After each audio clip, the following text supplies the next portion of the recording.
Anxiety and depression. The dictionary defines anxiety using words such as distress, uneasiness, fear and danger, the last thing you want to bother you while studying for a degree. With 1 in 16 suffering from a form of anxiety or depression and 36% of young people at university, institutions have to be prepared to deal with the problems that come with these disorders.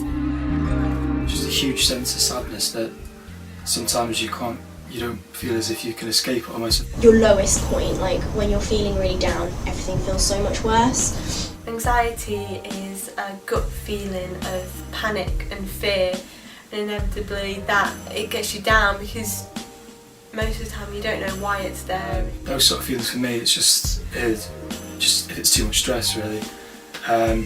Any sense of stress will inevitably cause some sense of anxiety. Different things trigger it for different people. It can be social situations, little things that act. For me it's loss of control. And I started getting really nervous and I stopped coming to lectures and things like that.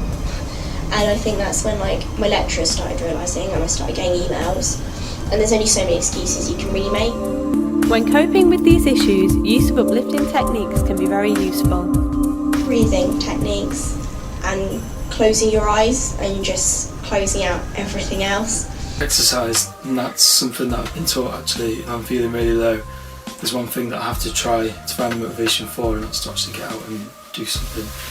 Distraction techniques and reassurance have been a big part of coping for me. Nobody wants to have anxiety or depression, but I think at some point in everyone's lives they're going to experience it, whether it's a one-off or whether it's, you're going to have it on and off for the rest of your life. I found it really easy to accept that because I knew I was going to be able to teach myself to handle it. And I have learned a lot about myself. You really have to go into yourself, especially when you're using counselling and therapy.